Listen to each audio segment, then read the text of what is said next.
Okay. ప్రభునందు ప్రియమైనటి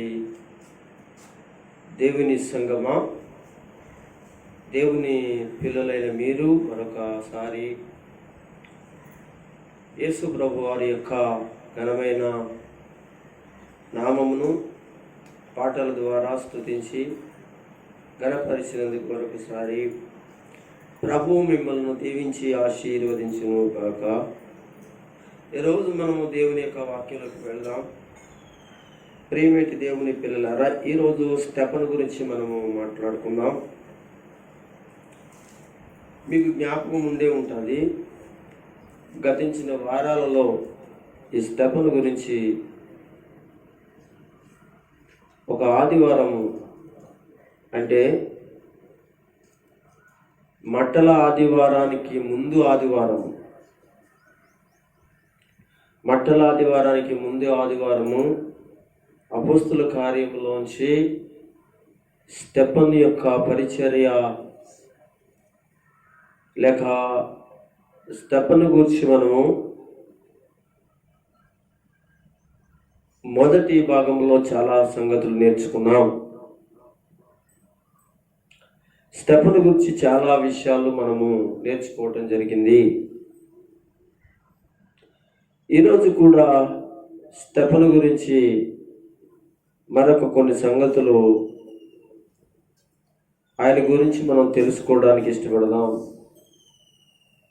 ఎందుకంటే నేను ఆ ఆదివారము స్టెఫను గురించి చెప్పిన తర్వాత రెండవ భాగంలో కూడా స్టెఫను గురించి ఇంకా కొన్ని సంగతులు నేర్చుకుందాం. కొన్ని సంగతులు మరలా పరిశుద్ధాత్మ దేవుడు మనకి సహాయం చేయలేక ప్రార్థించండి అని మీకు నేను తెలియజేశాను. అయితే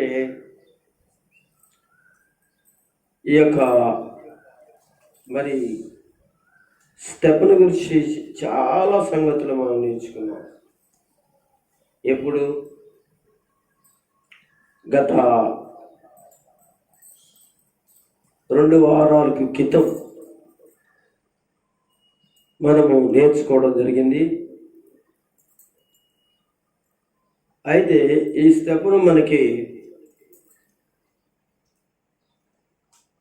అపోస్తుల కార్యగ్రంథములో 6వ అధ్యాయంలోను 7వ అధ్యాయంలో ఇతను గూర్చినటువంటి మంచి వివరణ పరిశుద్ధాత్మ దేవుడు రాయించి ఉంచాడు.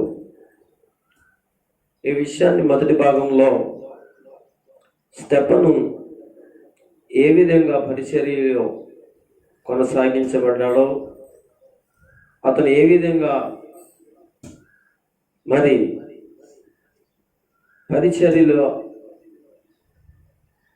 అద్భుతంగా వాడబడ్డాడో, ఇది చూసినట్టి యూదులైన వారు, మత్సరపడిన యూదులండి.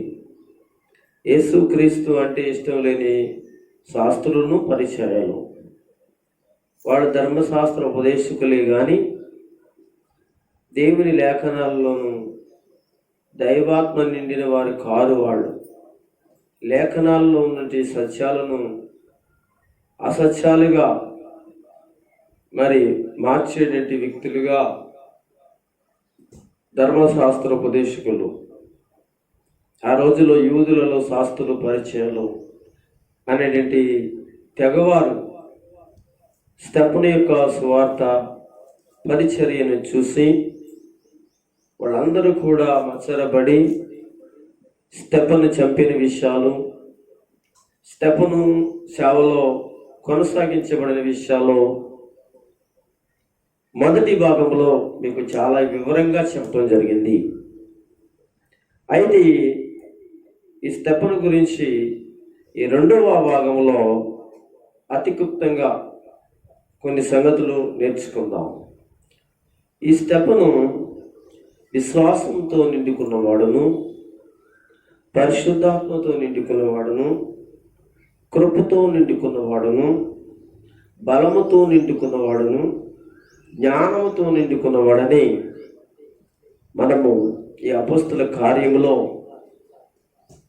స్టెఫను పరిచర్యలో ప్రభుతో పరిగెడుతున్న దినాలలో అతని గురించి పరిశుద్ధాత్మ దేవుడు రాయించిన సంగతులు అతి క్లుప్తంగా ఈ రెండో భాగంలో స్టెఫను గురించి మనం కొన్ని సంగతులు పరిశుద్ధాత్మ దేవుని చేతికి మనం అప్పగించుకొని మాట్లాడమని మనం సిద్ధపడదాం.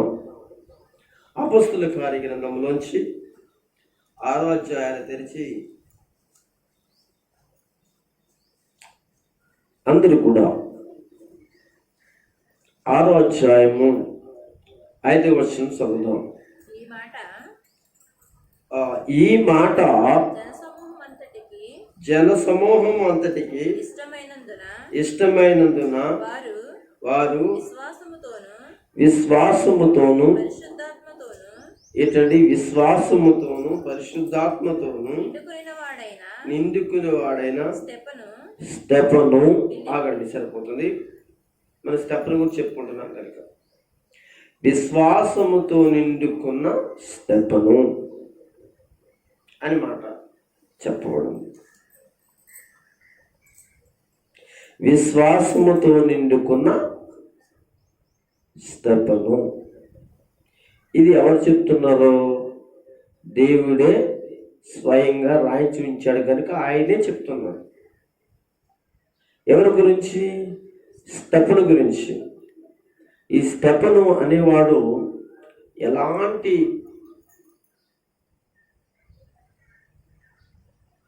పరిచర్య, ఎలాంటి విశ్వాసముతో నిండుకున్న విషయాలు దేవుడి రాయించాడు. ప్రియమైన వారలారా, విశ్వాసంతో నిండుకోవడము, విశ్వాసముతో ఉండడం, చూడండి ఎంత తేడా ఉంది. విశ్వాసంతో ఉండడం వేరు, విశ్వాసంతో నిండుకోవడం. ఒక కుండ ఉందండి, ఆ కుండలో నీళ్ళు పోయాలి ఏమండి, లేక కొన్ని కుండలు ఉన్నాయనుకుందాం, ఆ కుండల్లో నీళ్ళు ఉన్నాయనుకుందాం. చూసినప్పుడు కుండల్లో నీళ్ళు ఉన్నాయి కానీ అడుగు భాగంలోనే ఉన్నాయి. మరొక కుండ చూసినప్పుడు కొంచెం పైగా ఉన్నాయి, మరొక కుండలో చూసినప్పుడు సగభాగంలోనే ఉన్నాయి, మరొక కుండ చూసినప్పుడు అది అంచులు మట్టుకు ఉన్నాయి. కుండ అంత నిండుగా ఉన్నాయి. అంటే దేవుని బిడ్డలారా, కుండ నిండా నీళ్లు ఉన్నాయి అని దేన్ని పిలుస్తాం? అక్కడ ఉన్న కుండలు అన్నిట్లో నీళ్ళు ఉన్నాయి. ఇక అర్థమైందా? అన్నిటిలో నీళ్ళు ఉన్నాయి. కానీ ఆ కుండలన్నిటిలో నీళ్లున్నాయి, కానీ ఏ కుండలో నిండుగా నీళ్లున్నాయి, నిండా నీళ్లున్నాయంటే అందులో అంచుల మట్టుకు కూడా నింపబడిన కుండలో మాత్రమే ఉన్నాయి.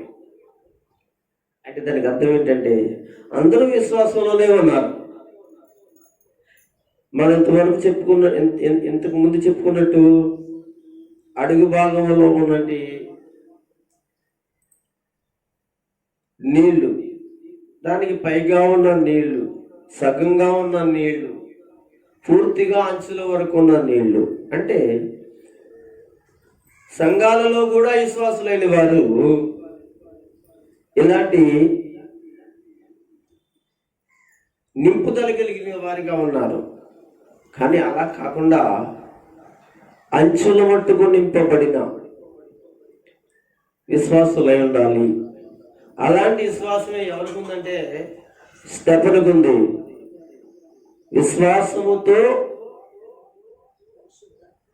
విశ్వాసముతో నిండుకున్నండి స్టెఫను. అంతేగానండి, బెదరలేదు. దేవుని మీద నమ్మకం, విశ్వాసంతో నిండుకున్న వారు బైబిల్లో ఉన్నారు. కదా, బైబిల్లో ఉన్నారు. ఒక మాట చదువుదాం. యేసు ప్రభు కాలంలో జరిగినది ఒక సంఘటన చదువుదాం. లూకా రాసిన సువార్త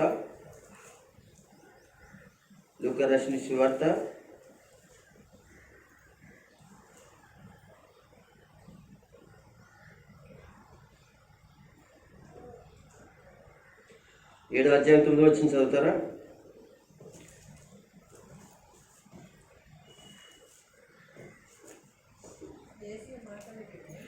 యేసు ఈ మాటలు విని అతని గూర్చి ఆశ్చర్యపడి అతని ఎంట వచ్చుతున్న జన సమూహముల వైపు తిరిగి, ఇశ్రాయేలీలలో ఇంత గొప్ప విశ్వాసము నేను చూడలేదని మీతో చెప్తున్నాను.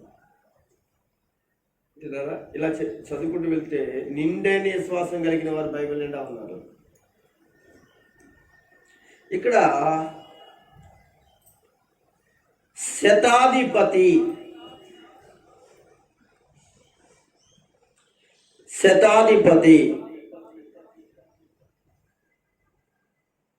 అనేటి వాడు యేసుక్రీస్తు కాలంలో మనకి కనబడుతున్నాడు. ఈ శతాధిపతి యూదుల సమాజ మందిరములు కట్టించడం విషయంలో కానీ, యూదుల ప్రార్థనా మందిరాలకి సహకరించడంలో కానీ మంచి వ్యక్తిగా యూదుల పెద్దల చేతను అక్కడ ఉన్న జన సమూహముల గ్రామము పట్టణాల్లో ఉన్న వారి చేతను మంచి పేరు పొందిన వాడుగా మనకు అర్థమవుతుంది. అయితే ఇతడికి ప్రియుడైన ఒక దాసుడు ఉన్నాడటండి. ఎవరంట? చాలా ప్రియుడైన, అంటే ఎంత ప్రియుడు అనే మాట మాట్లాడంటే మరి దాసులు చాలా మంది ఉన్నారు ఇతనికి. మీరు వినండి, ఇతను ఎవరని చెప్పాను? శతాధిపతి అంటే మీరు కొన్నేళ్ళ గురించి చెప్పినప్పుడు శతాధిపతి కదా బాగా మీకు వివరంగా చెప్పాం. అలాంటి శతాధిపతి ఇతను కూడా ఒక మిలిటరీలో కొంతమందికి అధికారి. కానీ ఇతను కూడా అందరికీ ఉపకారం చేయటము, అంత మంచి పనులు చేయటము, యూదుల యొక్క మందిరం యొక్క సహకారాలకి చూడండి. ఇప్పుడు కూడా దేవుని మందిరానికి చేసినంటి పరిస్థితులు ఏవైతే ఉన్నాయో అది జీవిత కాలంలోనే కాదు, కానీ జీవితకాలం వెళ్ళిపోయిన తర్వాత కూడా యేసయ్య వారిని గురించి మాట్లాడేటట్టుగా చేస్తాడు. అక్కడతో వదిలిపోదు. అతను వెళ్ళిపోయిన తర్వాత అతని పిల్లలు తన తరాలు గడిచినప్పటికీ కూడా అతడు చేసింది, దేవుని ఎదుట చేసింది ఏదైతే ఉందో, నిండుగా విశ్వాసంతో చేసింది ఏదైతే ఉందో ఆ విషయంలో తప్పనిసరిగా బ్రతికిన కాలంలో చెప్పుకోవడమే కాదు, అతని గురించి చనిపోయిన తర్వాత కూడా చెప్పుకోవడం. ఇప్పుడు వరకు కూడా ఇతని గురించి చెప్పుకుంటున్నాం. మనం కాలితే మనం చదువుకున్నాం.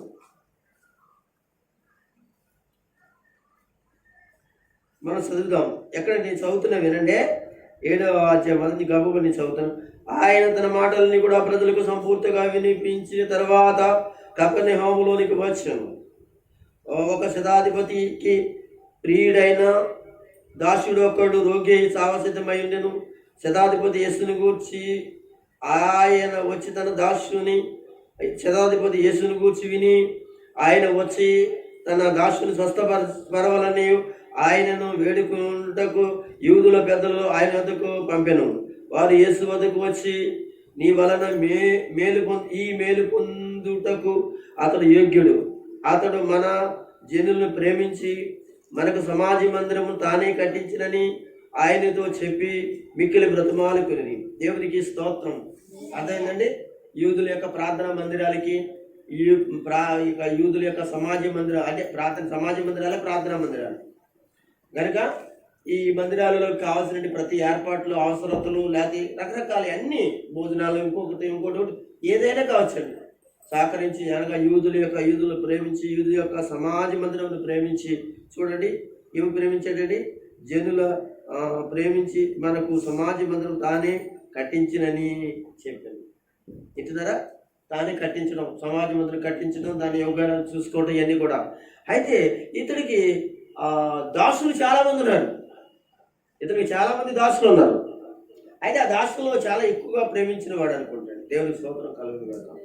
అంతే కదండి, పాస్టర్ గారులకి చాలా మంది ఉంటారు. అందులో కొంతమందిని మాత్రమే ఆ పాస్టర్ గారు అంటే అందరినీ ప్రేమించాలని కాదు అక్కడ. అంటే ముఖ్యమైనటువంటి కొన్ని పరిస్థితుల్లో, కొన్ని కొన్ని అవసరతలలో, కొన్ని కొన్ని కార్యక్రమాల్లో చాలా ప్రియముగా ప్రేమించే వాళ్ళు ఉంటారు. వాళ్ళు ఏం చేస్తారంటే చాలా నమ్మకంగా కూడా బ్రతుకుతూ ఉంటారు. ఇతను కూడా ఈ శతాధిపతికి చాలా నమ్మకంగా ఉండేటువంటి వాడిగా ఉన్నాడు. చాలా నమ్మకముగా పనిచేసేటువంటి వాడిగా ఉన్నాడు. అందుకని అతని మీద చాలా ప్రేమ పెంచుకున్నాడు. తన మీద చాలా ఇష్టం పెంచుకున్నాడు.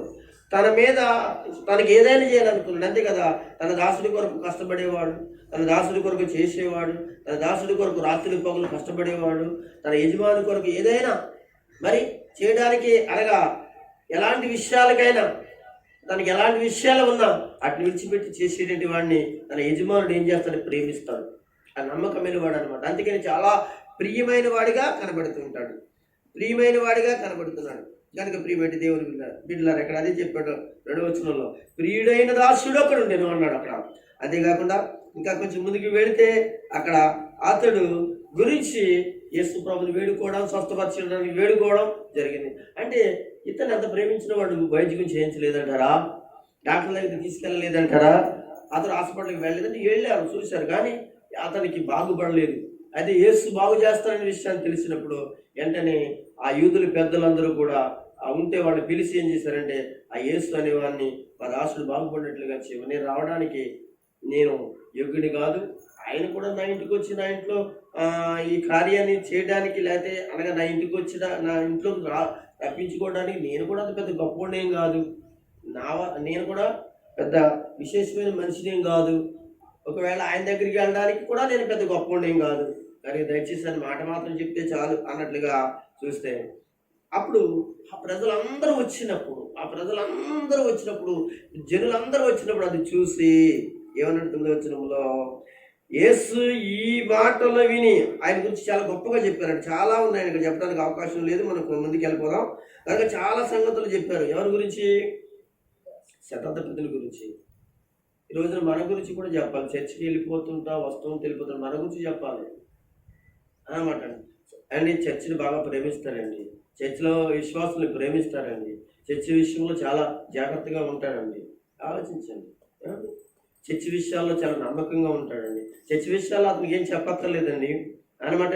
ఏముందో లేదో అతనికి అతనే తెలుసుకుని ఏం చేస్తాడో తెలిసేటండి, అనగా వాటి కార్యక్రమాలు చేస్తూ ఉంటాడండి. చెప్పి మాట్లాడించి అలా చేయండి, ఇలా చేయండి, అది చేయండి, చేయండి అన్న వాళ్ళకి దేవుడు ఎప్పుడు కూడా ప్రకటించడండి.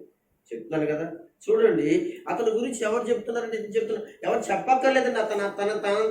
తనంతటికి తానే తెలుసుకునేవాడు. అన్నిని తెలుసుకునే ఆ ప్రజలకు ఏం కావాలి, ఆ చర్చిలోకి ఏం కావాలి, ఆ పరిస్థితులకు ఏం కావాలి, అక్కడ ఎలా ఉండాలి, ఏం చేయాలి, అతను ఎంత ఉద్యోగం తెలుసు, పెద్ద ఉద్యోగ రీతిగా పెద్ద అనగా అతనికి ఖాళీ ఉండదండి. ఖాళీ చేసుకుని ఆయన ఏం చేసేవాడు తెలుసండి, ప్రతిదానికి కూడా ముందుండేవాడండి. ప్రతిదానికి కూడా ఎవరు చెప్పవలసిన అవసరం ఉండేది కాదండి.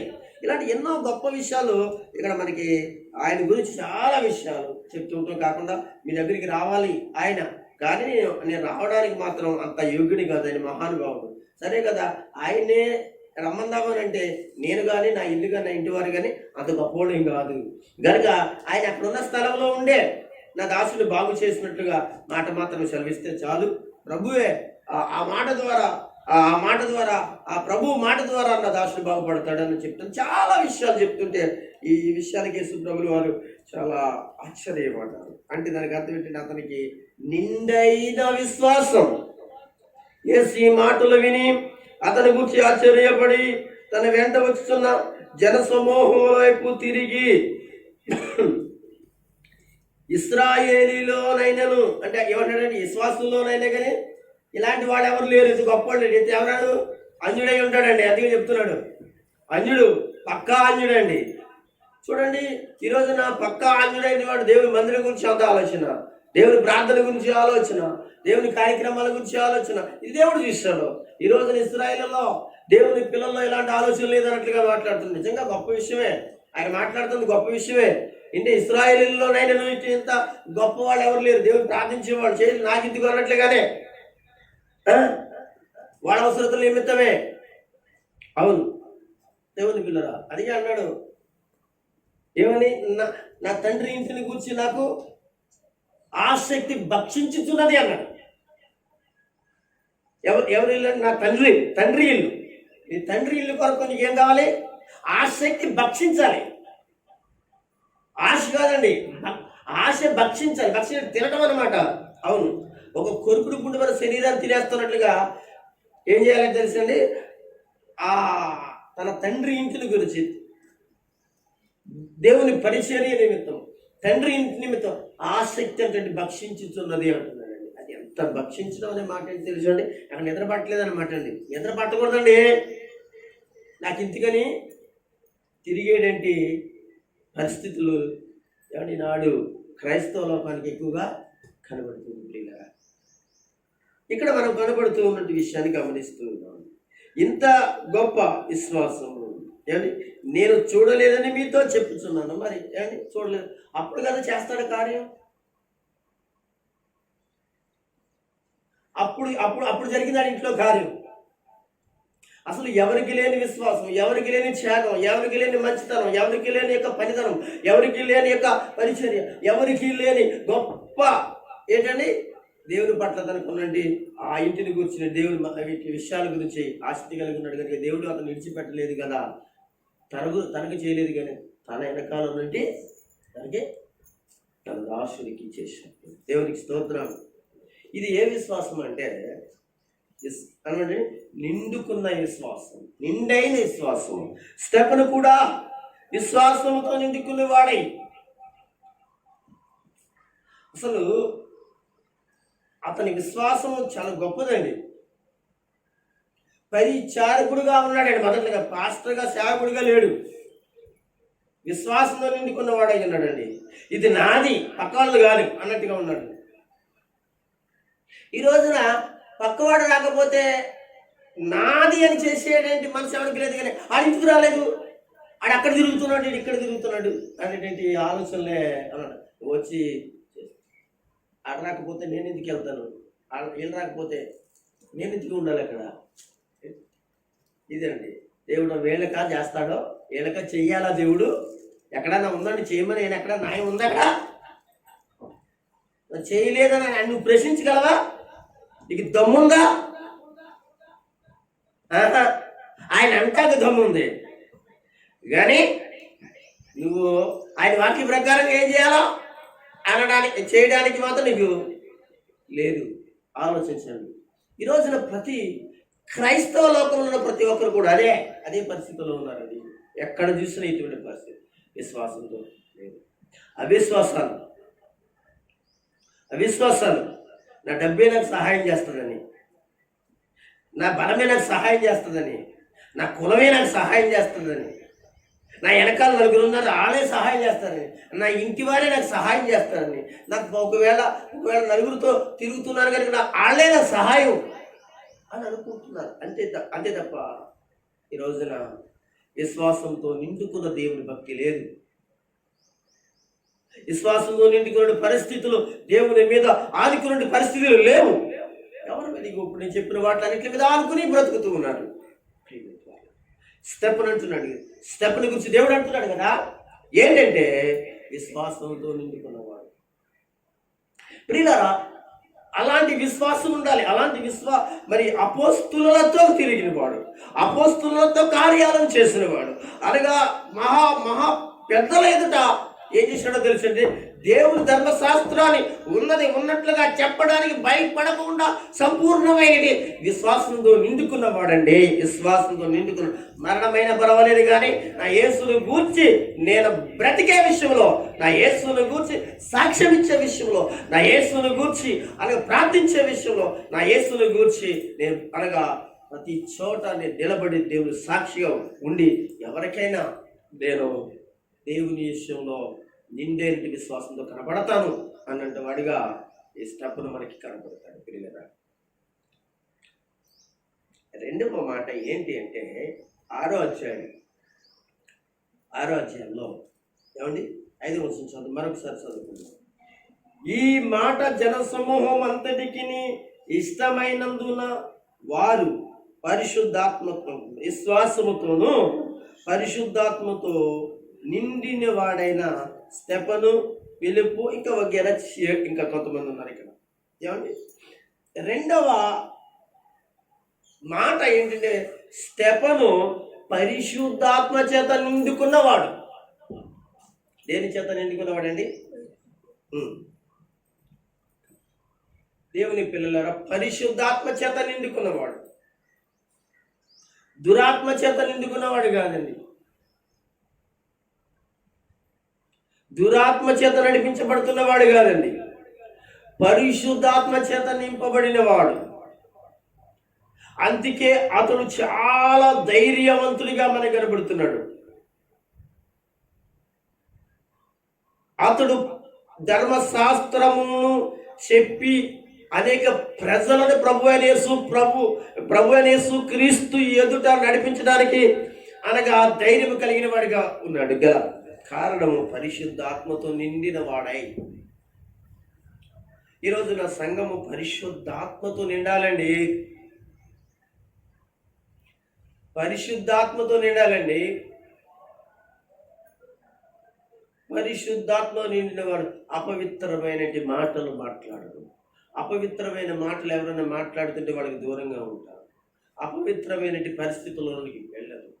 ఎప్పుడు చూసిన పరిశుద్ధాత్మ చేత నింపబడిన వారు ప్రార్థన చేత ఉంటారు. పరిశుద్ధాత్మ చేత నింపబడిన వారు అనగా దేవుని కార్యములను చూడాలని అనగా ఎదురు చూస్తారు. పరిశుద్ధాత్మ చేత నింపబడిన వారు దేవుని బిడ్డలారా తనకు తానే దేవుని కొరకు బ్రతకాలని ఇష్టపడతారు. పరిశుద్ధాత్మ చేత నింపబడిన తనకు తానే నిలబడాలని కాదు, కానీ ఎదరవాళ్ళు కూడా అనగా దేవుని సన్నిధిలో నిలబడాలని వారి కొరకు కూడా బ్రతుకుతారు. పరిశుద్ధాత్మ చేత నింపబడిన వారు, అసలు పరిశుద్ధాత్మ చేత నింపబడిన వారు ప్రభు కొరకే ఎలాంటి పరిస్థితిలోనైనా బ్రతకడానికి ఇష్టపడతారు. ఎలాంటి పరిస్థితిలోనైనా బ్రతకడానికి ఇష్టపడతారు.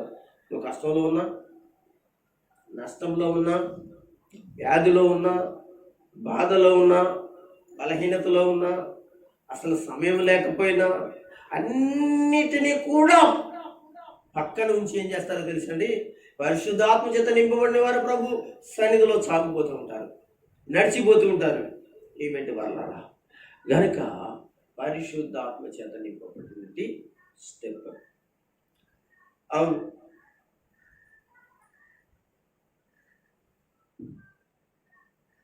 పరిశుద్ధాత్మ చేత నింపబడిన వారు ప్రభు వైపు తిప్పబడతారు. తిప్పబడిన తర్వాత అనేక మందిని పరిశుద్ధాత్మ చేత తిప్పబడినట్లుగా చేస్తారు. బైబిల్ చెప్తారు. గనుక అతని గురించి మాట్లాడే మాట ఏంటంటే, అదే వచ్చింది చదువుతారా? మాటలాడుట ఎందును స్టెఫను మాట్లాడుట ఎందును అతడు అగపరిచిన జ్ఞానమును అతను ప్రేరేపించిన ఆత్మను వారు అతనిని ఎదిరింప. దేవునికి స్తోత్రం కలుగును గాక. అవును కదా, జెరుబ్బాబెలు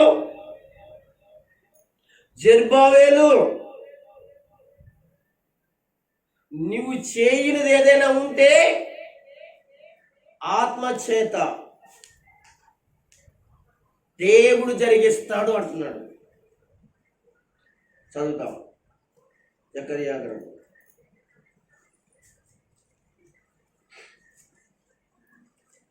జకరియా గ్రంథం 4వ అధ్యాయం 6వ వచనం. 4వ అధ్యాయం. అప్పుడు అతడు నాతో ఇట్లా నేను జెరుబ్బాబెలునకు ప్రత్యక్షమగు యెహోవా వాక్కు ఇదే, శక్తి చేతనైనను బలము చేతనైన కాక నా ఆత్మ చేతనే ఇది జరుగునని. చాలు. స్తెఫను శక్తి చేత కాదు అక్కడ ప్రకటన, స్తెఫను బలము చేత కాదు అక్కడ అతను మాట్లాడే చాతుర్యము కలిగిన మాటలు, అతనిని ప్రేరేపించుతున్న ఆత్మ చేత. అందుకే ఇది లేక స్తెఫను అనేటువంటి వాడు మాట్లాడుతుంటే ఆ యొక్క మాటలు ఆ పరిస్థితులను చూడగా, లేక స్తెఫను చూడగా అతడు దేవదూత వలె వాళ్ళకి కనపడినట్లు కనపడుతూ ఉంది. శక్తి చేతనైనను అక్కడ ప్రకటించలేదు, బలము చేతనైన అక్కడ అతడు ఎవరు స్తెఫను ప్రకటించలేదు. దేని చేత అంటే దేవుడు అనుగ్రహించు. అదే నా ఆత్మ చేతని ఇది జరుగునని సైన్యముల అధిపతికి యెహోవా సెలవిచ్చెను. గొప్ప పర్వతమా. అక్కడ ఉన్నవాడు అందరూ కూడా జెరుబ్బాబెలుని అడ్డగించుకున్నట్లుగా స్తెఫను అడ్డగించుకుంటున్న పర్వతం లాగా ఉన్నారండి. కానీ ఈ పెద్ద పర్వతాన్ని చూసే దానిని నేను ఎక్కలేదని, దాన్ని సాధుల భూమిగా చేయలేదని స్తెఫను అనుకోలేదు. కానీ అతడు నిండుకున్నది ఆత్మ పరిపూర్ణత చేత వీళ్ళందరి సాధును భూమిగా చేసేదనో అన్నట్టుగా తను ప్రేరేపిస్తున్న ఆత్మ చేత నింపబడిన వాడే మాట్లాడడం ప్రారంభించాడు. అయితే పర్వతంలో కనపడుతున్నారు, వాళ్ళందరూ కూడా పర్వతంలో కట్టించుకుంటున్నారు. ఇక్కడ చూడండి, గొప్ప పర్వతమా జెరుబ్బాబెలు అడ్డగించుటకు నీవు ఎంత మాత్రపు దానవు, నీవు సదున భూమి ఎగుదువు. ఏమైపోతావు? పెద్ద పర్వతం అయిపోతావు, లేవులైపోతావు, ఫలమైపోతావు, తగ్గబడతావు, సమానం చేయబడతావు. పెద్ద ఎత్తుగా కనపడుతున్నాను అనుకుంటున్నావా? అక్కడ నుండి ప్రజలందరూ కూడా అపొస్తలుల కార్యం 6వ అధ్యాయంలో 7వ అధ్యాయంలో చదువుకున్నప్పుడు ఆ ప్రజలందరూ ఒక పర్వతం లాగానే కనబడ్డారు. కానీ అందరికీ స్తెఫనుకి మాత్రము పరిశుద్ధాత్మతో నిండిన వాడాయి కనుక అతనికి పెద్ద ఏం కాదు. ఏమండి, పర్వతలే కనబడట్లేదు, చిన్న ఇది గోడికెళ్ళే కనపడుతున్నారు వాళ్ళు. ప్రియమైన పర్లేదా? అందుకే అతడు అంత గొప్ప మంచి కార్యములను ప్రకటించడం జరిగింది, అంత మంచి కార్యములను ముందుకు చేయటం జరిగింది. ఈ రోజున సంఘంలో పరిశుద్ధాత్మ నిండిన వారై ఉంటే తప్పనిసరిగా నీకు ఎదురొస్తున్న ప్రతీది కూడా తొలగిపోతుంది. పరిశుద్ధాత్మతో నిండిన ప్రతి వ్యక్తులు ఏదుట ఏది నిలవలేరదు అనేటువంటి విషయం స్తెఫను ద్వారా మనం నేర్చుకుంటున్నాం. 3వ మాట కూడా చదువుతాం. ఇదే అపోస్తలుల కార్య గ్రంథము 6వ అధ్యాయం తెరిచి 6వ అధ్యాయం తెరిచి 8వ వచనం చదవండి. స్తెఫను కృపతోను, ఏంటండి? స్తెఫను కృపతోను బలముతో నిండిన వాడై ప్రజల మధ్య మహత్కార్యములను గొప్ప సూచక క్రియలను చేయుచుండెను. దేంతో నింపబడాలి? కృపతో నింపబడాలి. ఏమండి, ఎప్పుడు కూడా నీకు కృప తోడుగా ఉండాలి. నీ ఎదుట నిలువెత్తు డబ్బు నీకున్నా, నీ ఎదుట నిలువెత్తు బంగారం ఉన్నా, నీ ఎదుట నిలువెత్తు మనుషులున్నా, నీ ఎదుట నిలువెత్తు ఏదైనా కనపడినా కానీ దేవుని బిడ్డలారా, నీ జీవితంలో కృప అనేది లేకపోతే ఆ నిలువెత్తు, ఇప్పుడు దాకా చెప్పిన నిలువెత్తి అన్నీ కూడా పనిచేయవు. ఏమంటారు? నిజం కదా? నిజం. అంటే ఏం పని చేయవు. కృప నీకు తోడుగా ఉంది కదా, కృప నీకు సహాయం చేస్తుంది. అదే స్తెఫను కృపతో నిండినవాడు. ఈ రోజున ప్రియాది దేవుని పిల్లలుగా ఉంటున్నట్టు మీ జీవితాల కృప నిండుగా మీకు ఉండాలనేటువంటి ప్రభు ఆశిస్తున్నాడు. ఏమంటాడు ఇక్కడ? ప్రజల మధ్య మహత్కార్యములు అంటాడు. ఏ కార్యాలు? కార్యాలు కాదు, మహత్కార్యాలు. మహత్కార్యాలు అంటే మీకు ఏం తెలుసండి? స్తెఫను కూడా గొప్ప గొప్ప కార్యాలు చేశాడండి. అపోస్తులు చేసినట్లుగానే గొప్ప గొప్ప మీరాకి అన్ని రాయటం కుదరదు కదా, అసలు ఎన్నో జరిగాయి కానీ అన్నీ ఇప్పుడు రాయడానికి కుదరలే. ఇక్కడ అది చెప్తున్నాను, మహత్కార్యములను గొప్ప సూచక క్రియలు. సూచక్రియలు అంటే ఇదిగో చూడండి, అక్కడ చూస్తుంటే అక్కడ అది చూడండి, అలా చూడండి, అది ఏం జరుగుతుందో చూడండి, అది మార్పు కలుగుతుందో చూడండి, అది వెంటనే మారిపోయింది చూడండి, అదే మళ్ళా దాన్ని మార్చేస్తాను చూడండి అంటే సూచక క్రియలు. చూచాను అదే మన సూచక క్రియలు అంటే మీకు మీరు ఎలా అర్థం చేసుకుంటున్నారు? బాగా చదివితే మీకు అర్థం. సూచక క్రియలు అంటే ఏంటమ్మా చెప్పనా?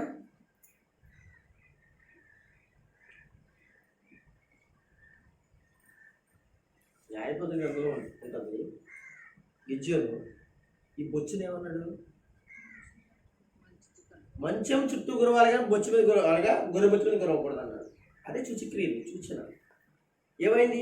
చుట్టూ బొచ్చు కురిసింది కానీ బొచ్చు మీద లేదా గొర్రె బొచ్చు మీద పొడిగా ఉంది.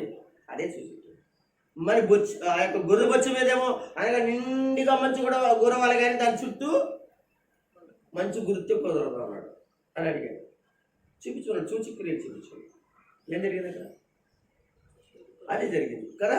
అది సూచక్రియ అంటే అలాంటి ఎన్నో గొప్ప సూచక్రియలు చేశాడండి. ఉదాహరణకు మాట చెప్పిన ఒకసారి ఏంటండి, మన యేసుక్రీస్తు ప్రభువు వారి యొక్క శిష్యుడు ఒకడు ఉన్నాడు కదా, తోమ. ఆయన సువార్త నిమిత్తం మన భారతదేశానికి వచ్చినప్పుడు తమిళనాడు ఏరియాలో మలబార్ ప్రాంతాలలో ఆయన సువార్త చేస్తున్నప్పుడు అక్కడ తమిళనాడులో ఉన్నట్టు వాళ్ళు బ్రాహ్మణ్స్ అందరూ కూడా ఏం చేశారో తెలిసే అక్కడ నదిలో స్నానాలు చేస్తూ ఉదయకాలం సూర్య నమస్కారాలు చేస్తున్నారట. సూర్య నమస్కారాలు చేస్తుంటే అప్పుడు ఆ ఉదయకాలంలో ఈయన కూడా ఏం చేశాడంటే ఆ యొక్క నదీ తీరానికి వెళ్ళాడట. అప్పుడు అక్కడ బ్రాహ్మణ్స్ అందరూ కూడా నదిలో నీళ్లు ఏం చేశారు, ఇలా దోషులతో తీసి పైకి వేస్తున్నారట. పైకి వేస్తున్నాం ఏం చేస్తున్నాయి, వాళ్ళకి కిందకు వచ్చి నదిలోనే పడుతున్నారు. ఇది ఎవరు చూశారంటే యేసు ప్రభులు వారి యొక్క శిష్యుడైనంటే ఎవరైనా తోమా గారు చూసి, అయ్యా మీరు చేస్తుంది ఏంటంటే పలానే చెప్పారు. అలా కాదండి, మరి దేవునికి ఇది అర్పిస్తున్నారు కనుక అది పైనే ఉండిపోవాలి కదా, పైకి వెళ్ళిపోవాలి కదా, పైనే ఉండిపోవాలి కదా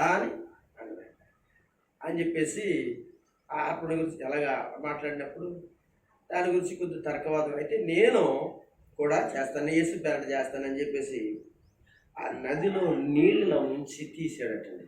ఇలా తీగానే తీసిన కాడటండి కాంచేపు గుంట పడిపోయిందంట. అక్కడ ఈ నీళ్లు పైకి వెళ్ళి కానీ పైన ఆకుపోయినట. ఈ సూచక్రియ. దేవునికి స్తోత్రం. అది సూచక్రియ. ఓకేనండి. ఇక్కడ స్తెఫను కృపతో నిండిన వాడై ప్రజల ఎదుట, అవును యేసుప్రభు శిష్యులు కూడా అలాంటి కార్యాలు చేశారు. మహత్కార్యములను గొప్ప సూచక్రియలను చేయుచూ ఉండెను. కృపతో నిండిన వారు ఎవరైతే ఉన్నారో వాళ్ళు ఇలాంటి కార్యాలు చేస్తారు. కృపతో నిండాలి. కృప నీకు తోడుగా లేకపోతే కదా. దావీదు భక్తుడు కూడా కృపను గురించి ఎంత బాగా చెప్తాడోనండి. కీర్తన గ్రంథాలు మీరు చదివితే, కీర్తన గ్రంథంలో కాదు, అతను ఒక చరిత్ర, రాజుల చరిత్రలో కూడా దావీదు కృపను గురించి ఎంత బాగా వర్ణిస్తాడో అంటే కృప కృప కృప కృప మాట్లాడితే కృప కృప కృప తెగ మాట్లాడతాడండి. దేవుడికి స్తోత్రం కలుగుగాక. యేసన్న గారి పాటలన్నీ కూడా కృపే.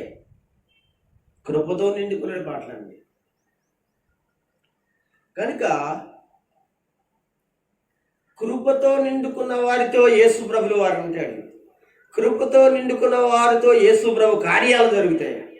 కృపతో నిండుకున్న వారితో ఏమైనా జరుగుతాయి. కృప అంటేనే సామర్థ్యము లేని వారికి సామర్థ్యాన్ని కలగజేసేదే కృప. అలాంటిది కలిగిన వాడు ఎవరంటే స్టెఫన్. ముందుకు వెళ్దాం. 4వ మాట చదువుకుందాం. 4వ మాట కూడా 6వ అధ్యాయంలోనే 8వ వచనంలోనే చదువుకుందాం. 6వ అధ్యాయంలో స్టెఫను కృపతో బలముతో నిండిన వాడై, ఏంటండి? స్టెఫను బలముతో నిండిన వాడై, ప్రజల మధ్య మహత్కార్యములను బలముతో నిండిన వాడై. ఎవరు బలమది? కీర్తన గ్రంథంలో దావీదు ఏమంటాడు? నా బలమా, నా బలమని ఎందుని గురించి మాట్లాడాడు? తన శరీరంలో నరాల గురించి మాట్లాడా? నా శరీరంలో అనే ఎముకల గురించి మాట్లాడా? తన యొక్క శరీరం మీద కండరాల గురించి, తొడల గురించి, కాళ్ళ గురించి, నడాల గురించి లేక నా బలమా అని మాట్లాడా? కాదు.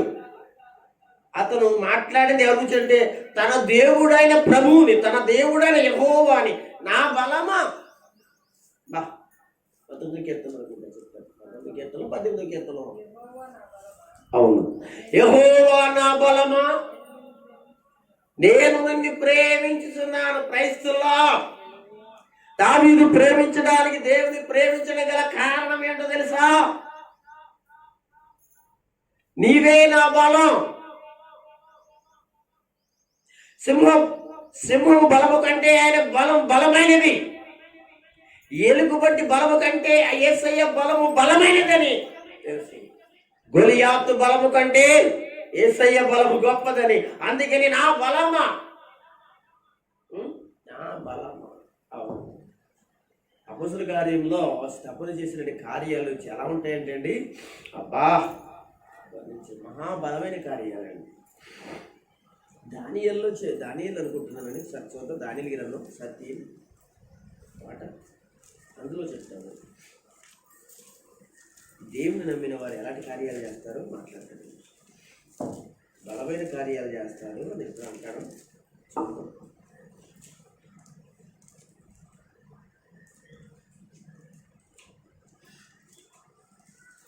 దొరుకుతుందండి. దానియేలు గ్రంథంలో చెప్తారు.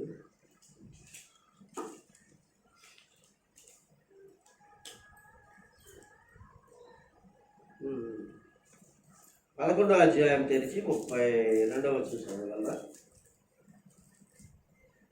11వ అధ్యాయం 32వ వచనంలో, అందుకతడు ఇచ్చకపు మాటలు చెప్పి నిబంధనను అతిక్రమించు వారిని వశీపరుచుకునేను అని చెప్పాక, అయితే చూడండి, సైతానుడైతే నిబంధనను అతిక్రమించి ఇచ్చకపు మాటలు చెప్పి ప్రజలను వశపరుచుకుంటున్నాడు అనే ప్రవచనం ఇక్కడ చెప్తూ, అయితే అని అన్నాడు. అయితే తమ దేవుని నెరిగిన వారు బలము కలిగి గొప్ప కార్యములు చేస్తారు.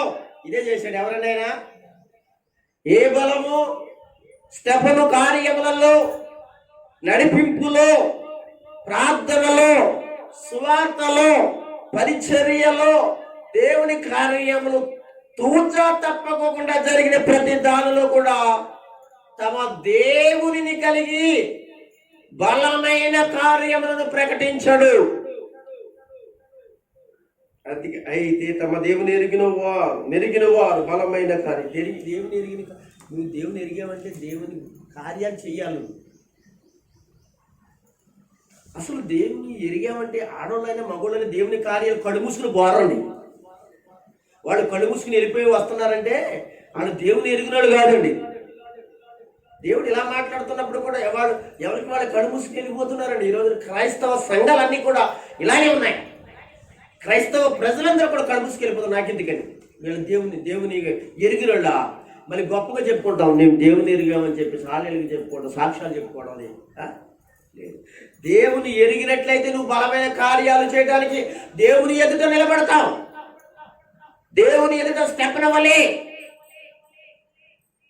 బలమైన కార్యములు చేయడానికి నింపబడిన వారిగా ఉంటారు.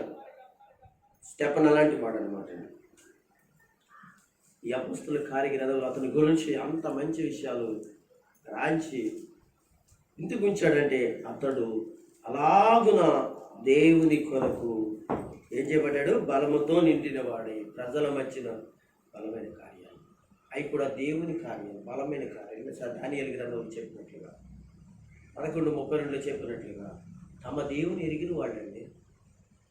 దేవుని ఎరిగామని చెప్పేసి అనగా ఆ సంఘం మొఖం చూపించి, లేకపోతే అనగా చర్చి మొఖం చూపించి, పాస్టర్ గారి మొఖం చూపించి వెళ్ళిపోవడం కాదు. దేవుని ఎరిగిన ప్రతి వారు కూడా దేవుని కార్యాలు చేయడానికి బలంగా ముందుకు వస్తారు. ఇదండి ఆదిలో జరిగినటి, ఆది సంఘములో జరిగినటి ఆ పరిచర్యలు, ప్రార్థనలు, అనుభవాలు. అందుకే ఆ రోజున వాళ్ళు గొప్ప కార్యాలు వాళ్ళ దేశాలలో, గ్రామాలలో, పట్టణాలలో చూశారు, కుటుంబాల్లో కూడా చూశారండి. ఏమిటి మరొక మాట చదువుకోవచ్చు. ఆఖరిగా ఇంకొక మాట, స్టెఫను ఇంకా ఏమి కలిగి ఉన్నాడో మనం చూస్తే, ఇంకా ఏం కలిగి ఉన్నాడో చూస్తే 6వ అధ్యాయంలోనే 10వ వచనం చదువుతాం. మాట్లాడుటయందును అగపరిచిన జ్ఞానమును అతను ప్రేరేపించిన ఆత్మను ఎదిరింపలేక. 5వ విషయం ఏంటంటే జ్ఞానముతో నిండుకోవడం. ఒకసారి స్తోత్రం గట్టిగా చెప్పండి, కొంచెం గట్టిగా చెప్పండి అమ్మా. హల్లెలూయా. ప్రస్తుతానికి సంఘంలో ప్రతి ఒక్కరు కూడా, సంఘంలో అందరూ ఏం కలిగి ఉండాలండి? జ్ఞానం కలిగి ఉండాలి. వాక్య జ్ఞానం కలిగి ఉండాలి. యేసు ప్రభువే జ్ఞానం కనుక ఆ యేసుని కలిగి ఉండాలి. జ్ఞానముతో నిండుకున్నాడు, ఇంకా అసలు సమస్య లేదుగా. ఏ పక్కన కోసినా, ఏ పక్కన లాగినా జ్ఞానమే వస్తుంది తప్ప అతనిలోంచి ఇంకేం రావట్లా. జ్ఞానముతో నిండుకున్నవాడు, ఈ రోజున జ్ఞానంతో నిండుకున్నవాడు దేవుని బిడ్డలు ఏమండి మందిరాల్లో ఎలా నడుస్తారు అంటే, అనేక మంది ప్రజల ఎదుట మంచి సాక్ష్యం కలిగిన వారుగా స్టెఫను నడుస్తారండి. అసలు జ్ఞానం అంతా భయపడి, జ్ఞానం వదిలిపెట్టేసి బయట లోకంలో తిరిగితే ఈ జ్ఞానమే అబ్బుతుందండి, ఈ వాక్యమే అబ్బుతుందండి. చాలాసార్లు చెప్పిన విషయం ఏంటో తెలుసంటే, దేవుని వాక్యము ఇష్టపడట్లేదనంటే నువ్వు మారలేదు. మారిన వారు మాత్రమే ఇష్టపడతారండి. చూడండి ఎంతమంది ఉన్నారు ఇక్కడ చర్చలు, ఇంతమంది ఉన్నారు, 50-60 మంది 100 మంది ఉన్నారు. వాళ్ళు 2-3 తప్ప వాక్యము అంటే ఇష్టపడేవాడు. నాకు తెలిసినంత మట్టి వాక్యం అంటే అనగా 100 మందిలో 2-3 తప్ప కనవాళ్ళు అందరూ కూడా వాక్యము ఇష్టపడిన వాళ్ళు. అంటే ఈ వాక్యమే చేస్తారు తప్ప మళ్ళీ బయటికి వెళ్ళిపోయి ఆడి మాటిని, ఈడి మాటిని, ఆడి చెప్పినట్టు ఆడి భజన చేయమన్నట్టు, ఈడి భజన చేయమంటే, ఆ డ్యాన్స్ చేయమంటే, ఈ డ్యాన్స్ చేయమంటే, డ్యాన్స్ చేస్తుంటే నువ్వు ఇంకా వాక్యం ఏమని పోవడాను, వాక్యంతో ఏమని పోవడం ఆలోచించు అంటున్నాడు కదా. స్టెఫను జ్ఞానముతో నింపబడినవాడు, వాక్యం అనేది జ్ఞానము చేత నేను నింపబడాలి. సాతాన్ని ఎత్తిపోతున్నాడు నీ దగ్గర నుంచి వాక్యం. నువ్వేమో లోకాన్ని నింపుకుంటున్నావు, లోకాన్ని ఏం చేస్తున్నా నింపుకుంటూ బ్రతుకుతున్నావు. జ్ఞానం మనకి ఎప్పుడు వస్తుందంటే వాక్యం విన్నప్పుడే వస్తుంది. జ్ఞానం ఎప్పుడు వస్తుందంటే యేసుని ప్రేమించినప్పుడే వస్తుంది. నువ్వు యేసుని ప్రేమించట్లేదు, అందుకే జ్ఞానం నీకు దగ్గర లేదు, వాక్యమైన జ్ఞానం లేదు. యేసును అంగీకరించట్లేదు, అంగీకరిస్తున్నట్లుగా బిల్డప్ ఇస్తున్నావు అంతే, అందుకే నీకు జ్ఞానముతో నిండుకున్న వాడిగా కనుగొంటున్నాడు. ఏమంటావు? ఈ అపొస్తలుల కార్యగ్రంథంలో మొదటి భాగంలో స్టెఫను గురించి అనేక విషయాలు మాట్లాడుకుంటూ వచ్చి మనం ఈ యొక్క రెండవ భాగంలో స్టెఫను ఎలాగున్నాడు అనంటే విశ్వాసంతో నిండుకున్నవాడు, పరిశుద్ధాత్మతో నిండుకున్నవాడు, కృపతో నిండుకున్నవాడు, అనగా దేవుని బలముతో నిండుకున్నవాడును, దేవుని జ్ఞానంతో నిండుకున్నవాడుగా. ఇది ఈ రోజున సంఘంలో అందరికీ, కొందరికి కాదు అందరికీ, చిన్నపిల్లలు, పెద్దవాళ్ళు, యవనస్తులు, స్త్రీలు, పురుషులు అందరికీ, ప్రతి ఒక్కరికి కూడా ఈ రోజున ఏమండి అలా ఉంటే, అలా బ్రతికితే ఆదిమ క్రైస్తవ సంఘంలో స్టెఫను ఈ రోజు వరకు కూడా పరలోకమందును భూమి అందును కూడా ఆయన ప్రకటించబడటం, ఆయన ద్వారా మనము నేర్చుకోవడం జరుగుతుంది. కనుక మన ద్వారా దేవుని పిల్లలారా ఎంతమంది ఏం నేర్చుకుంటున్నారు చెప్పండి? నేర్చుకుంటున్నారు. దేవుని స్తోత్రం చెప్పండి. ఇది ప్రతిష్ఠించబడిన మందిరం కదా, ఈ గుడి ప్రతిష్ఠిత మందిరం కదా, ఇక్కడ ప్రార్థన చేయాలి. నువ్వు వచ్చి ఏ ప్రార్థన అయినా, అది 1 రోజు ప్రార్థన అయినా, 20 రోజుల ప్రార్థన అయినా, అది 30 రోజుల ప్రార్థన అయినా, 40 రోజుల ప్రార్థన అయినా, అది ఏ ప్రార్థన ఇక్కడ ప్రతిష్ఠించబడిన చోటు. నువ్వు ప్రతిష్ఠిత లేని చోటుకి వెళ్ళి ప్రార్థనలు చేసి అవతల ప్రతిష్ఠిత కలిగింది కదా, అది అపవిత్రత కలిగింది. అది ప్రతిష్ఠించింది. అక్కడ సేవకుడు లేడు, అక్కడ ఏమీ లేదు, అక్కడికి వెళ్ళి ప్రార్థనలు చేస్తావు. ఏం నాలుంచి ఏమి నేర్చుకున్నావు మందిరంలో? చాలామంది కూడా ఇంకా ఇలాగే ఉన్నారండి, అక్కడెక్కడికి వెళ్ళిపోతే అది ప్రతిష్ఠించలేదు, అది ప్రతిష్ఠింపబడిన స్థలాలు కాదండి. అలాంటప్పుడు నీ ఇంటోడు ఎలా మారుతారు, నీ వాళ్ళు ఎలా మారుతారు? నువ్వు ఎక్కడ చేయాలి అక్కడ చేయాలి, ఎక్కడ మోకరించాలి అక్కడ మోకరించాలి. నీకేది కనపడితే అందులోకి వెళ్ళిపోయి మోకరించేస్తే ఇంకెందుకు? ఏమన్నా ఇశ్రాయేలు ప్రజలు 12 గోత్రాలు, లక్షలాది మంది యెరూషలేములో దేవుని మందిరం ప్రతిష్ఠించబడింది. అక్కడే తప్ప ఇంకెక్కడికే ప్రతిష్ఠిస్తారు. సేవకులు ప్రతిష్ఠించిన స్థలం అని, ఆ స్థలంలో కూర్చోవాలి. అనగా దేవుడు ఉన్న స్థలంలో బాగానే చేసి దేవుడు ఉన్న స్థలంలోకి వెళ్తారు. కార్యాలు ఎందుకు జరుగుతాయి? నీ ఇంట్లో వాళ్ళు ఎందుకు మారుతారు? నువ్వు ప్రార్థన చేయమని నాకు అది జరగాలంటే ఎలా జరుగుతుంది? నువ్వు అనగా ఆలోచించు. నువ్వు స్పష్టంగా దేవుని దగ్గర మాట్లాడాలి కదా, స్పష్టంగా దేవుని దగ్గర చెప్పాలి కదా. నువ్వు ఎక్కడ మాట్లాడుతున్నావు? అది ప్రతిష్ఠించిన స్థలం. అది ఆ మందిరం ప్రతిష్ఠించారా? ఆ చోటును ప్రతిష్ఠించారా? అది అనగా దేవుడు ఆశీర్వదించింది దేవుడు మందిరం అని చెప్పాడా?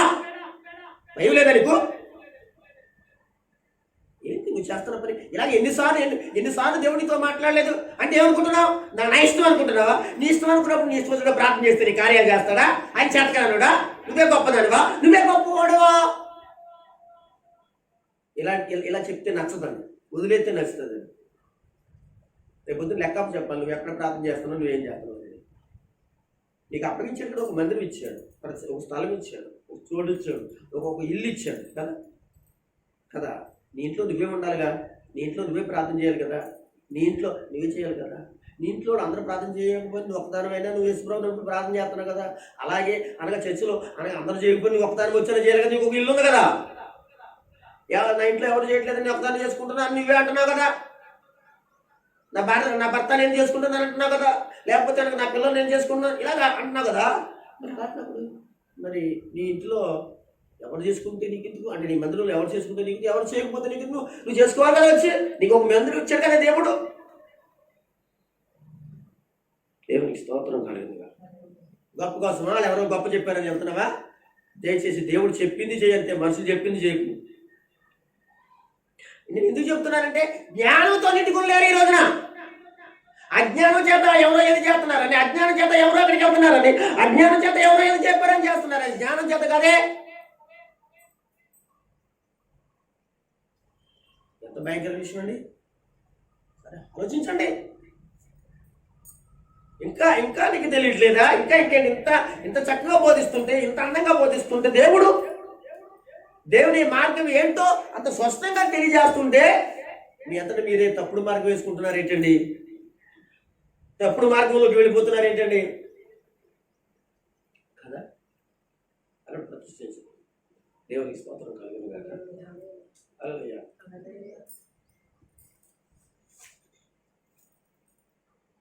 ఒక సరైన పునాది లేదు, సరైన అభిషక్తులు రాలేదు, సరైన మందిరం ప్రతిష్ఠించబడలేదు. అక్కడ అనగా పిలవబడిన దేవుని చేత పిలవబడిన సేవకులు అక్కడ పరిచర్య చేయలేదు. అలాంటి మందిరాలలోనా అడిగారండి, నీకు ఒక మందిరం ఉంది కదా, నీకు అలాంటి ఆలోచన ఎందుకు వచ్చింది? వస్తుంది మరి, సైతాన్ ప్రేరేపిస్తే సైతాన్ యొక్క మనసు మీకు వస్తుంది. మార్చుకోవాలి. ఒకసారి దేవుడు చెప్పిన తర్వాత మళ్ళీ ఆ మార్పులోకి వెళ్ళకూడదు, దూరంగా ఉండాలి. అక్కడైనా గొప్ప కార్యాలు జరిగేసేసినాయా? అక్కడైనా అద్భుతాలు ఏంచి అక్కడ అనేక ప్రజలకు ఏమైనా జరిగేసినాయా? అనేక మంది అక్కడ అద్భుత కార్యాలు జరిగేసినాయని అక్కడైనా గొప్ప చెప్పినట్లు సాక్ష్యాలు ఏమైనా ఉన్నాయా? నేను పాడు చేయడానికి, నీ ఆత్మీయ జీవితం పాడు చేయడానికి, నేను రక్షణలో నడిపించుకోకుండా అనగా విశ్వాసంలో పడేయడానికి సాతాను చేసి పన్నాగం అని తెలుసుకోవడం ఏంటండి? ఆల్రెడీ నీకు మందిరం ఉంటుండగా మళ్ళా నేను ఇలా మాట్లాడుతున్నాను అంతేకాదు, నీకు మందిరం ఉంది కదా.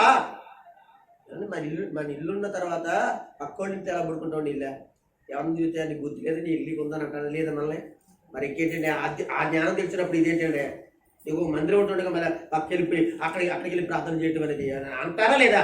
లాజిక్గా ఆలోచించండి. నేను తప్పు మాట్లాడుతున్నాను లేదా చెప్పండి. మరి ఇంకేంటి? నేను స్తోత్రం కాదు.